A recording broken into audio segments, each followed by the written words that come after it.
Welcome to the Landscape Chronicles, the podcast dedicated to the businesses and the people driving innovation in the green industry.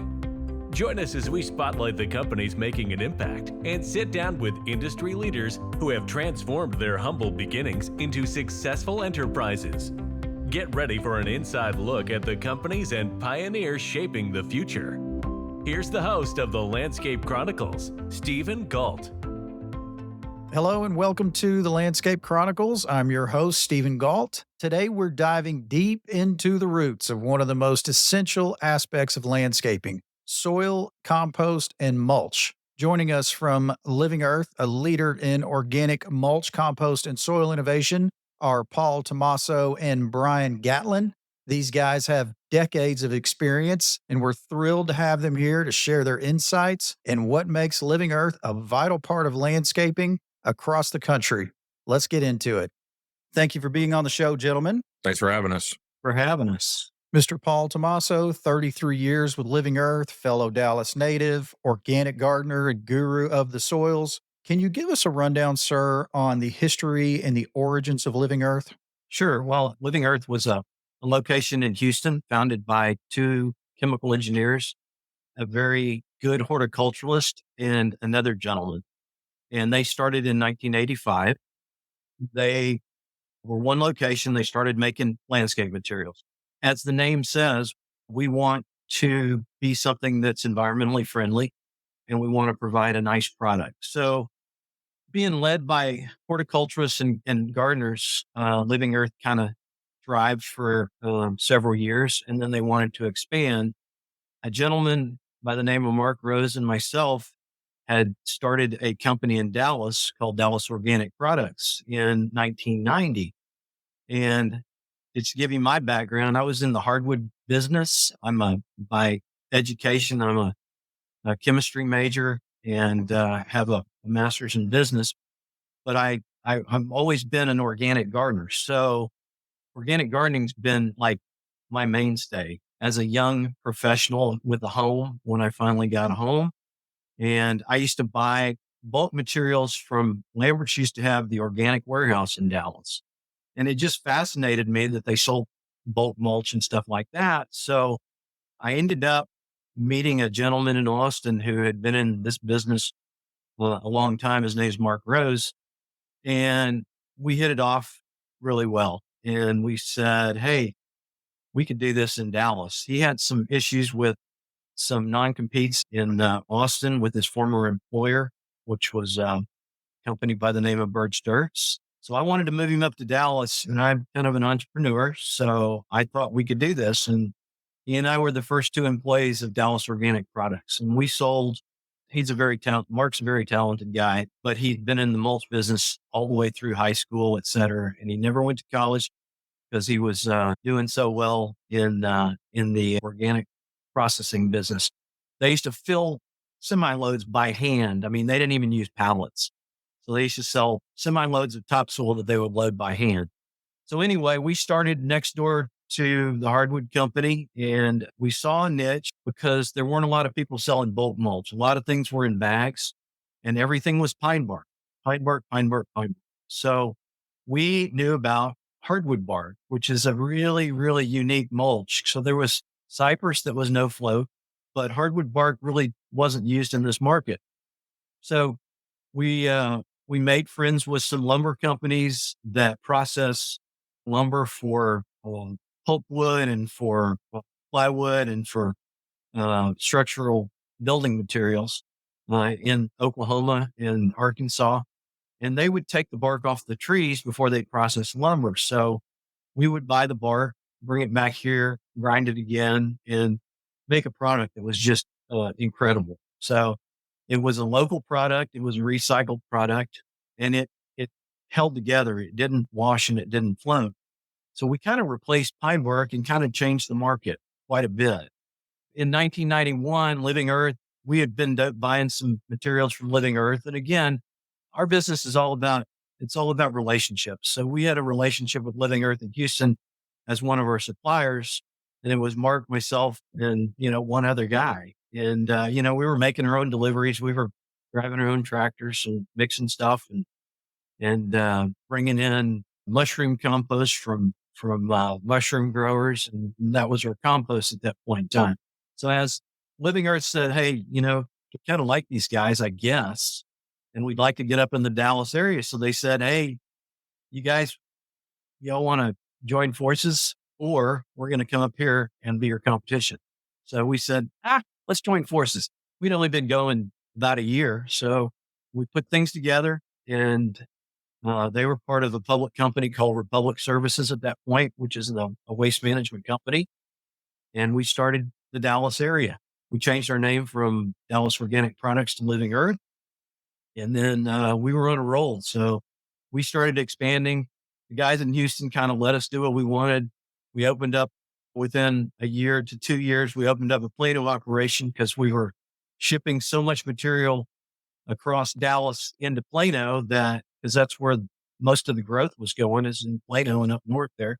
And so we said, let's start a satellite location. So we don't have to drive across town. We can just go up there once, and then we can you can deliver out of those locations. And again, we were at a point where we really didn't have cell phones. We were using Mapscos, to navigate. It's a whole different world than we were now. I can use a Mapsco really well. So we said, hey, we need to do some bags. We set up a little bagging location at our Dallas location, which is near Northwest Highway and I-35. So we were producing some bags. And then we just, we started building relationships. We became a member of the Texas Association of Landscape Contractors. We became a member of the Texas Association of Nurserymen.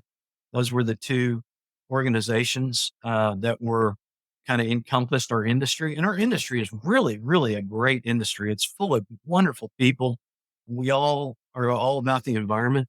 And so we started networking a lot, and being a part of those industries. We got to make friends with landscape contractors. We got to make friends with nurserymen, and it flourished from there. Lancaster was our next location. We set up a bag plant down there. Rockwall is our next location. And so over the years now, Brian, how many locations do we have in Dallas, Fort Worth? Currently, we're at 10. 10 locations. So we're at 10 locations in Dallas, Fort Worth. We've got 14 in the greater Houston market. We've got one in far eastern Texas, down by Jasper, called Pineland, that falls under the Houston umbrella. So technically it's 15 in that market. And then getting a little ahead of ourselves, but we'll talk about, we jumped into a totally different state in another realm where we've got locations in Nashville. We have 2 sites that are open to the public. We've got one that's just a production facility. So we've got 3 sites in Nashville. And then we have 3 sites in Knoxville, Tennessee. And then we also have Jamasco under our belt.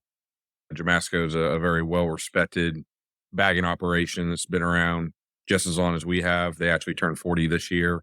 They were established in 1984 out of Paris, Texas. Living Earth acquired them back in 2020. There's been a lot of expansion over the past 40 years since Living Earth started down in Houston, and joined forces. Dallas Organic Products have just continued to grow ever since then. You referred to Paul as the OG. I'm definitely the rookie in this game. I've only been here at Living Earth for 3 years. It's been a lot of fun. But even as an outsider looking in, just knowing the reputation, the brand, everything that this company stands behind, and seeing where this company's going, it's a lot of fun has been had, and a lot more fun's about to be had. So it's exciting to be a part of, and having good customers like Ecomo. You guys have been with us for only 5 years, but we're going to blink and you're going to be with us another 5 years and 10 more years after that. And just hearing the stories of where y'all started and us being able to help along the way, it's part of the reason we do this. That's awesome, Brian. I love it, man.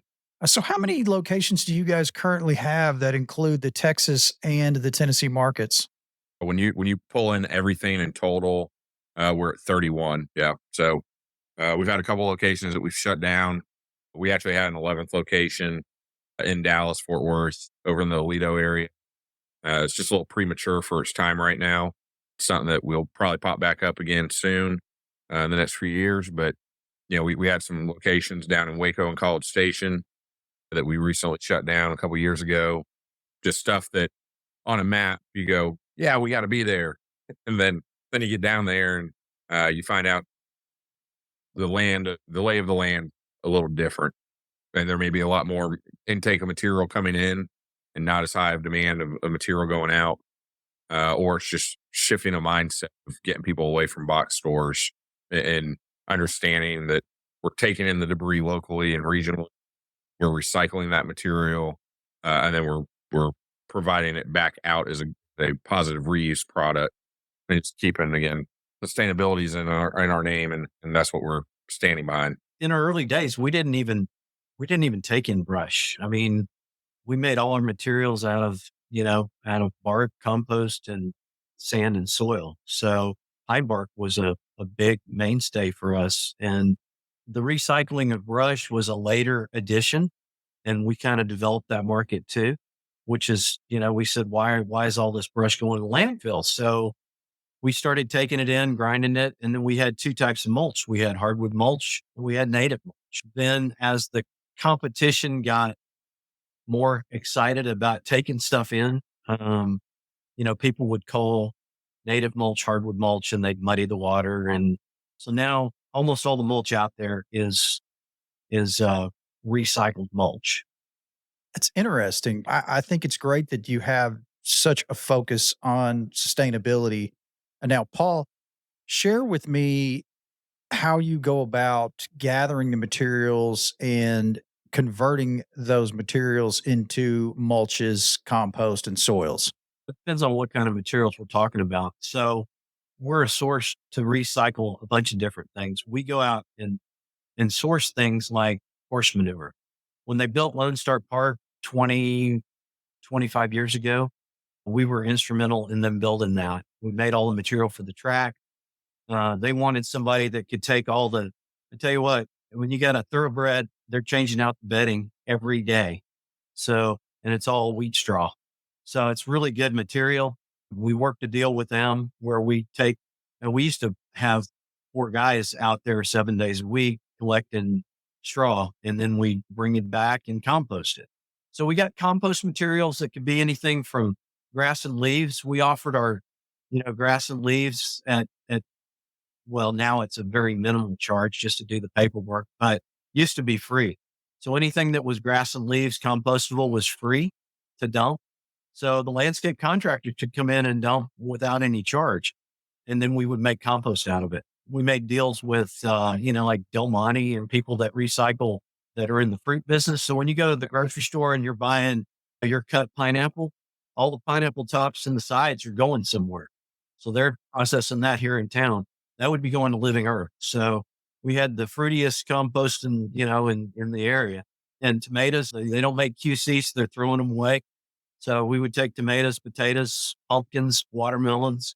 So that stuff all went into compost. And that's why our compost was so good, and manures and things like that, and grass and leaves. And we helped the landscape contractors partnered with.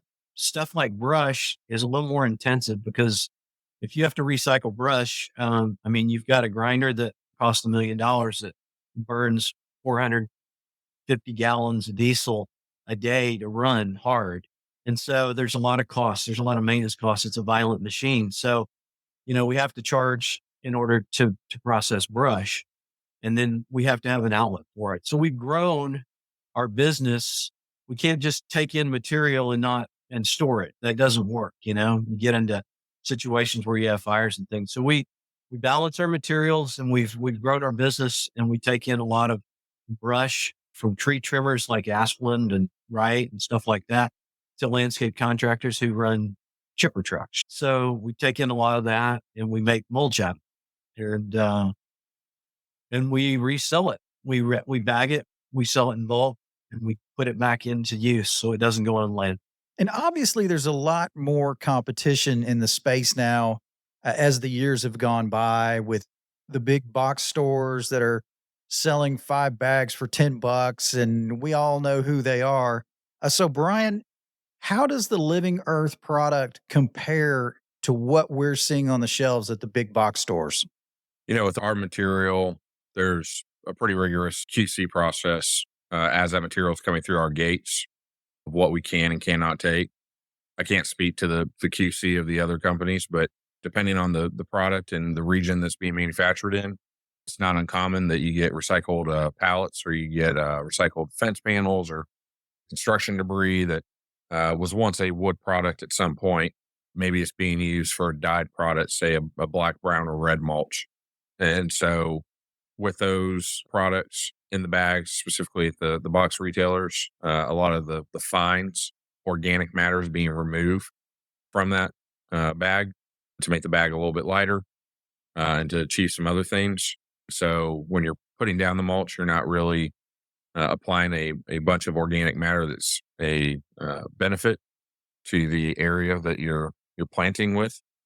Our material is a healthy balance, both organic matter as well as coarser material, provide weed suppressant, continue providing nutrients to the soil. There are some really reputable brands that are in those box stores. The thing about ours is, up until there was a big shift, as Paul just mentioned, natural disasters are happening all the time. And when we had the freeze a few years ago and everybody lost trees and shrubs, we were a major intaker of that product. And so bringing that material in from right around the corner, when we had the tornado in Dallas and all that debris occurred, when we had the windstorm just from earlier this spring, stuff that happens in Houston, all of that local material is coming to our sites. And we're processing that material diligently. And then we're getting that product through a composting process, maturation process, to make it a sustainable product to get it back out the door. And I think that's what really sets us apart, is we're helping the local communities in which we reside. And we're ensuring that those products that were once debris are turned into something that we can put right back down for rebeautification in those same communities that were affected. A big focus on community. I think that's huge in our industry. Now, Paul, how is the recycling program at Living Earth contributing to the reduction in landfill waste, which has obviously become a big issue as the years have gone by? Oh yeah, most definitely. In fact, Brian put together some numbers that were pretty amazing. We take in Living Earth. We took in 2.6 million cubic yards of brush in 2023. All that would have gone to the landfill. Mulch recirculated back out was over 700,000 cubic. And I think that's an understatement, really. Compost, several 100,000 yards of compost going back out. We've also worked with people like TxDOT and NTTA who are building roadways, at the speed of sound. They want to revegetate the sideways where they tear up, the sides of the roadways as quickly as possible so that they don't have erosion. Probably 20 years ago, we developed the ability to till compost into the soil on those roadways, and TxDOT was being able to these landscape contractors that are doing that work to revegetate were being able to sell those jobs and get paid quicker. They didn't have to keep water in it. So they developed a spec where you till 1 inch of compost into 3 inches of soil, and you call it compost manufactured topsoil. And so anything on I-35, anything on any highway is getting compost on it in order to help it revegetate once all the construction's done. And that's been huge for us too. I mean, when they built NTTA, the original section of NTTA that goes across North Dallas, I think we put 20,000 yards of compost on that thing. We didn't put it on there. The contractor did, but we sold it to them. And then, they buy mulch and things like that too. So it's a part of our building process. And commercially, Dallas is a good market. I mean, commercial business is our bread and butter. Landscape contractors in the residential is our second most highest use. And then the homeowners are the third. But all of those contribute to how we can put materials back into the ground, basically. So we do about 50-50 balance on maintenance, enhancement, and landscaping projects. We've done quite a few bigger landscaping projects in the last year to 2 years. Obviously, as our manpower continues to increase and our skill sets continue to increase, we're taking on these bigger projects. And the reason I share that is 2 years ago here in Dallas, the big product that everybody wanted was the black mulch, the premium black. We were big fans of it. Well, I was pushing it, man. I was like, all right, yeah, premium black mulch. Your house can look great with premium black mulch. There's been a complete 180 shift. Now we're putting the premium brown in. I'm glad that Melissa Clifton has connected us because I shared with her when we were talking, we probably bought for a small business like ours, 300 or 400 pallets of premium brown mulch in the last year to 2 years. Brian, this is a question for you. What is your top selling mulch product right now at Living Earth? You just hit the nail on the head in regards to it's a market preference, and it's really even a customer segment preference. New commercial number one mover is going to be our native hardwood, the Texas hardwood product. When you get into residential, you get into multifamily. That's where they want something with a little bit longer aesthetically pleasing appearance. Where you know native mulch, a lot of people look at it, and those like Paul reiterated earlier, they're newer to the green industry. You put down native mulch and it's down for a while, and you look at it starts quote unquote fading out. It starts lightening. Newer gardeners don't understand is if you go in there and you fluff and rotate that material and just kind of freshen it up a little bit, you can bring life and color right back to that same material. But when it comes to most homeowners, I'm guilty of it as well. I don't tend to my flower beds as much as I should. So a colored mulch going down, it seems to look better year round. Now you talk about the Tennessee market, and the Tennessee market is no matter what the project is, commercial, residential, colored mulch is the primary product in that particular market. You go down to Florida, you got a lot of pine straw down there. It's really market by market. Houston's another big natural native or hardwood market down there. They do use a lot of color on some larger HOAs, but it really just comes down to market and personal preference. But in general, our native hardwoods are our biggest seller for the DFW market. So ultimately, it does come down to specifically personal preference. Paul, did you have something to add? I get this question all the time from customers. It's like, what mulch is the best mulch? And I mean, now I've got an answer and it's, well, what mulch do you like to look at most? And they give me this answer. I said, that's the best mulch. I mean, because it's all, yeah, as Brian said, it is all just, if I like to look at this, then that's what you need. I couldn't put colored mulch in my yard for nothing because I want something that's going to decompose fast. And the color basically retards the decomposition. So if I want to retard the decomposition, I'll put cedar out because it's got natural wills in it. It just decomposes. That's interesting. Now, talk to me a little more about the use of non-dyed mulch for the decomposition process. The non-dye is just going to decompose faster, and if you want it to decompose even faster, get our fine hardwood. I mean, the fine hardwood's a premium product. It's really, it's 3 times ground. It's finer, so it'll decompose even faster. And when it decomposes, it becomes compost. So at the soil level, the compost works its way into the soil. So really, if you prepare your beds right, and I'm just an organic gardener. So, and you till compost in, you shouldn't ever have to till the bed again. You ought to just mulch and mulch and mulch and mulch and mulch. And that provides the organic material just like it would in a forest situation where things are decomposing and becoming soil. Does that make sense?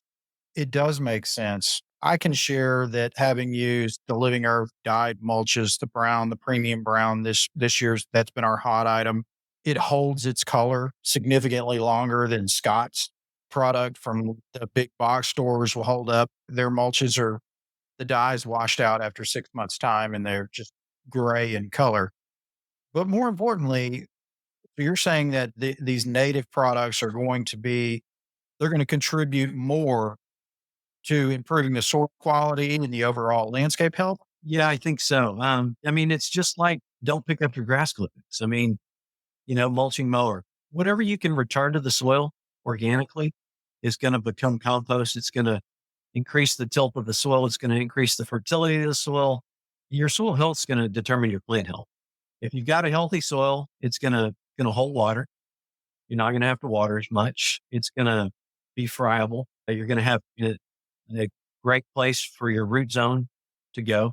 You mulch with something and that protects your soil too. And as that decomposes, you don't have to do a whole lot. But again, I don't want to dissuade people from using colored mulch, because if you like mulch, use colored mulch. It's great. Use a mulch. And that's what we want to say, is use a mulch, even if it's rocks. Rocks last a long time. That's a great point, Paul. Just use a mulch. Brian, walk me through what the options for aggregate and rock are with Living Earth. Yeah, we've got everything from native gravels to Colorado River rocks. We've got Mexican beach pebbles. There are certain areas where customers like xeriscaping. One of the most popular products right now for walkways and or mulch beds is going to be the Black Star material. It's a big trend right now, and that black, dark gray, light black material. We've got, depending on where you're from in the state, a bull rock or a bunker rock, cafe or Llano river rock. So everything from a 1/2 inch to 1 inch to a 1 to 2 inch, 2 to 4 inch, and even some bigger. You mentioned it earlier on driving on the tollway, about riprap material. That material in various sizes, locally sourced limestone material is also good for a lot of different things. Everything from gabion baskets to spillways to flower beds. So when it comes to aggregates and even some sands, we can be a one-stop shop for mulch, soil, and the aggregates. One thing that we didn't mention that is a very popular mulch nowadays is pecan shell. The Dallas Arboretum, we sell them several thousand yards a year of pecan shell mulch. It is a beautiful mulch. It's probably our most expensive of the organic mulches, but it really makes a great mulch. And, it's coming from, again, recycling pecan shells. Great stuff. Why pecan shells and how did that come about? Well, we kind of brought it to the market. We saw it somewhere and said, man, that really looks good. Pecan shells also have different hormones and stuff in them that promote root growth. So I brought it over to the Arboretum. They fell in love with it because pecan shell mulch is a texture that it's very small. So it doesn't have to totally decompose before you till it in. And the Arboretum changes out 3 times a year. So they can just blow and go, till it in, add more mulch, replant right away.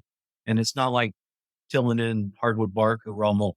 So they really, really like it. And how does that contribute to moisture retention? I mean, all the mulches do the same thing. They retain moisture, they moderate temperature, they increase the organic material in the soil, they deter erosion, and they look great. So there's a lot of things that just about any mulch does, and they all do them about the same. Pecan shell doesn't wash and float really, so it's a nice mulch as opposed to pine bark. People used to do it with pine bark, and a fine pine bark you can till it in and do the same thing, but it tends to want to drift off a lot faster. So the pecan shells are, the shape of them are just, they hold their ground better than other mulches. I was picking up a couple pallets of the premium brown a week or two ago and drove by one of the hoppers and saw it in one of the right hoppers. And I was like, what is that? I'd never seen it before. Genuinely curious about it. I want to circle back real quick too. And Brian, thank you for sharing that information about your gravel and your aggregate products. We've seen a shift. We put in quite a few lawns here. Our landscape team does. And after doing a good deal of research, we put in a lot of Palisades zoysia lawns. We've kind of shifted away from putting in the St. Augustine lawns primarily because the amount of water that's required. A lot of our clients and people that are interested in eco-mow and the services that we offer, they're trying to save water. They also want a more shade tolerant sod product, and they want something that's a little bit more disease tolerant because, as we all know, the St. Augustine grasses here have been very susceptible to the chinch bugs, the brown patch, etc. And we have been installing a lot of the Palisades zoysia grasses. Typically, there's a requirement that we're going to put some loam down, some sandy loam underneath that Palisade zoysia. And I'm getting recommendations as far as what we need to put down under this Palisade zoysia or under a Xeon or an Emerald zoysia lawn. Do you guys have any products that are complementary to as a good base for these zoysia lawns that everybody's starting to put down now? Yeah, we have straight sandy loam. If you want straight sandy loam, we actually have a recommendation of taking some of that sandy loam, adding some organic matter compost into it. It's kind of like your grandmother's cooking. We're not trying to throw a whole bunch of seasoning in there. We're just trying to put just enough, and that's what we're trying to do with the compost. Is sandy loam as it sits normally, depending on the depth of where you get that material from in the mine. Historically, the organic matter content is fairly low, and so incorporating some compost into that product will help give a nice nitrogen kick to the grassroot and help it take off. And we'll continue to feed that zoysia as it's coming to maturity. And so, if depending on the soil that's already there and where you're planting in the state, you can either go in with straight sandy loam, you can do a slightly amended sandy loam mixture. One of our most popular products, now where you're at in the state, in Dallas, it's called mixed soil with compost. In Houston, it's called our enriched topsoil. It's got some sandy loam, it's got a little bit of clay topsoil to it, and then it's also got some compost. Again, depending on where you're growing, for instance, down towards Midlothian, Waxahachie, which is south of Dallas, you're a lot of lime base down there, so you're not starting with a soil base. In Dallas, you've got some really nice pockets of a sandy loam or a sand, just a general cushion or bank sand in that area. And then as you go a little bit further north, like where you were at earlier today, up towards the northern Dallas area, you got a lot of black gumbo. So a lot of that black clay material. And so we always recommend, prior to asking that question, what are we starting with? And then making those recommendations from there. But to generally respond to your question, I would recommend our sandy loam with some organic matter blended in. Yeah, I did notice the black gumbo when I was up in Prosper looking at a new job site. So knowing what you're starting with, I think that's a great point, Brian. And it sounds to me like you guys have got quite a bit of knowledge behind the scenes. There must be a lot going on that you guys are researching and organizations that you're part of. Talk to me a little bit more about that. Truth be known, I'm 7 years in the mulch and soil industry. Came into the game in 2017, and that's probably a whole nother podcast in itself. Background really came from the stone and aggregate world, but I had a manager previously that when we got into the mulch and soil game said, "There's opportunity here. I need you to figure it out." There's a lot of great organizations within this industry. The U.S. Compost Council, or the USCC, is an incredible organization. The TNLA, the Texas Nursery and Landscape Association that we have here in Texas, is another very high caliber organization that we've got. And so when I first got into this game, it was reaching out other markets. There's a lot of competitors in this space, but at the end of the day, when it really comes down to it, we're all co-competitors because we all have one common goal, and that common goal is diversion from the landfill and really making something that's a positive impact on the environment. I knew enough to be dangerous, and just me being a fly on the wall and listening and absorbing. Paul's a great mentor. He's a great teacher. Paul's been very active in the organizations that I spoke on. Paul will be the first that if you don't know, be prepared to get your hands dirty, because you're going to go play in some soil. You're going to figure it out, and we're going to get it right. I'd love to take all this credit and say that I'm a master guru and I take on quick, but the reality is I've got a great support system here. Living Earth turns 40 next year, and there's a reason that we've been around for 40 years is by doing the right things, a lot of trial and error, but we've worked out those kinks, and that's where we're continuing to grow and encourage others to be a part of the journey with us. Great story. Yeah, I can feel the passion to you guys clearly. You love what you're doing, and it translates to what it is we're getting. Got relationships too. I mean, I know more nursery guys than I can count on my toes and, toes and fingers. And if I have a question about anything, disease, whatever, I'm calling Adrian Muhlstein over at Southwest Landscape. I'm calling guys that have been in the nursery business for a long time. And again, I started as an organic gardener, so I got a passion for just doing it. And trial and error is a lot of doing it. And 35 years, 40 years as an organic gardener, you play in it enough, you fail a lot. But you figure things out.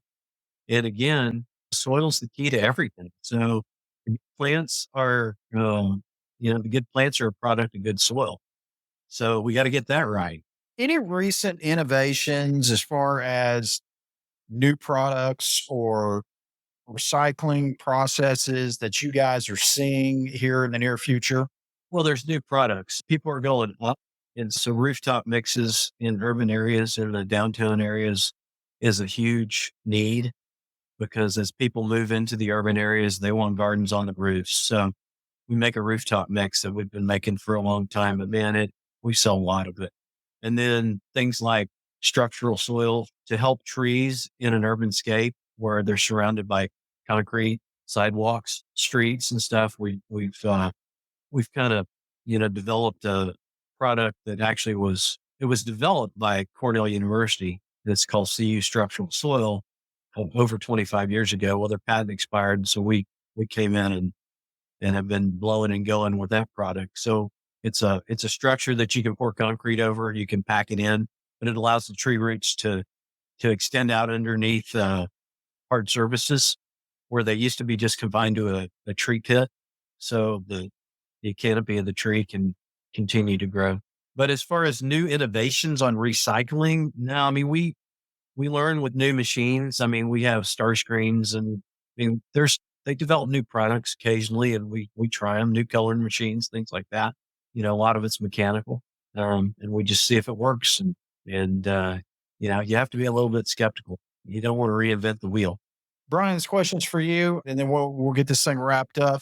What advice would you give to homeowners and businesses that are looking to make more sustainable choices in their landscape products? First and foremost, when it comes to the landscaping aspect, you got to look at what is already existing there.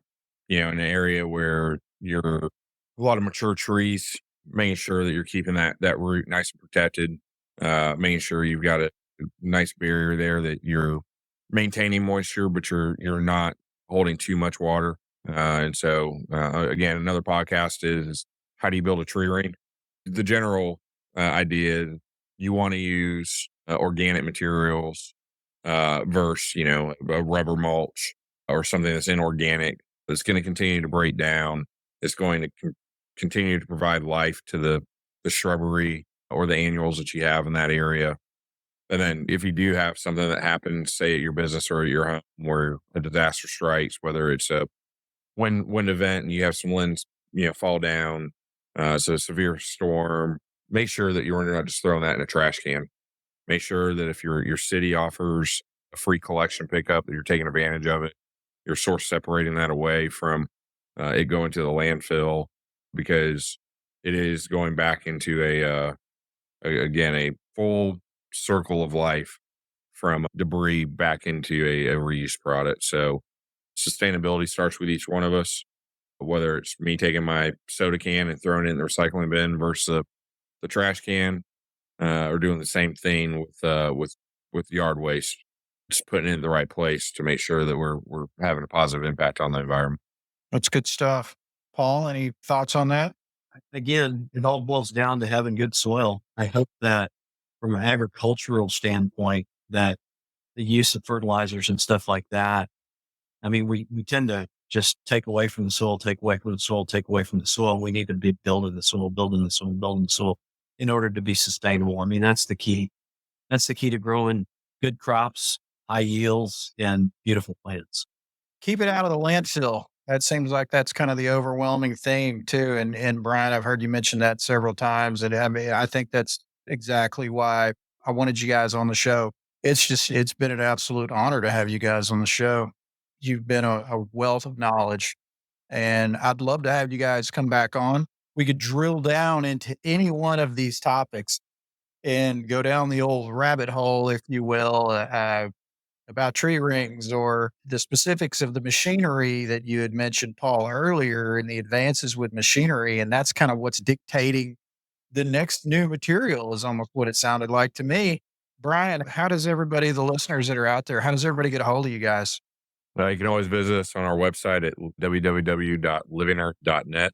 You can find us on Google. Google's a great resource that now with the abilities of the interwebs, you can start typing in Living Earth and it'll automatically populate somewhere you're at. It's your nearest location. Follow us on social media. We've got Facebook pages for each of our markets.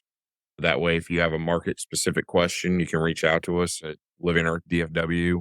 If you live in the DFW area, or Living Earth Houston, that way we can be specific to your market. We've got an Instagram that you can follow. We've also got a TikTok that has just recently started within the past few months. We'll slowly get traction there, but that's a major deal. We haven't made it on Twitter yet, or X, as I'm reminded often by my children. But yeah, follow us on social media. Check out our website. I'm sure if the yellow pages are still around, I'm sure we're still listed there somewhere.